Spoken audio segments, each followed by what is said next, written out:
നമ്മുടെ ലൈഫ് തന്നെ സ്റ്റെക്കായി പോകുന്ന ഒരു വൈറ്റമിനെ കുറിച്ച് ഞാൻ കഴിഞ്ഞ ദിവസം പറഞ്ഞിട്ടുണ്ടായിരുന്നു. കമൻറ്റിലായിട്ടും പേഴ്സണൽ മെസ്സേജായിട്ടും എനിക്ക് ഒരുപാട് റെസ്പോൺസ് ആ വീഡിയോക്ക് വന്നു.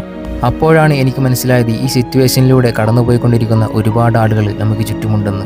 ഞാൻ പറഞ്ഞ ആ സിറ്റുവേഷനിലൂടെ കടന്നുപോയിക്കൊണ്ടിരിക്കുന്ന മിക്ക ആളുകളും എനിക്ക് മെസ്സേജ് അയച്ച് ചോദിച്ചത് ഏത് ഡോക്ടറെയാണ് കാണിക്കേണ്ടത് എന്നാണ്. നിങ്ങളിതിന് ഒരു നോർമൽ ഡോക്ടറെ കാണേണ്ട ആവശ്യമുള്ളൂ.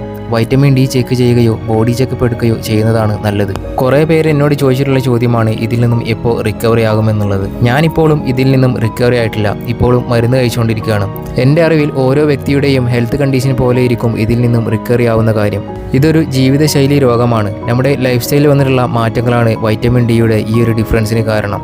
ഓരോ വർഷവും കഴിയുന്തോറും നമ്മുടെ ജീവിത രീതിയിലും ഭക്ഷണ രീതിയിലൊക്കെ ഒരുപാട് മാറ്റങ്ങൾ വന്നുകൊണ്ടിരിക്കുകയാണ്. മറ്റുള്ളവരുടെ മുന്നിൽ ഒരു മടിയനായി മുദ്രകുത്തുന്ന ഈ ഒരു ഇഷ്യൂ ഇല്ലാതിരിക്കണമെന്നുണ്ടെങ്കിൽ നിങ്ങൾ നിങ്ങളുടെ ഭക്ഷണ രീതിയിലും ആരോഗ്യത്തിലും ശ്രദ്ധിക്കേണ്ടതുണ്ട്.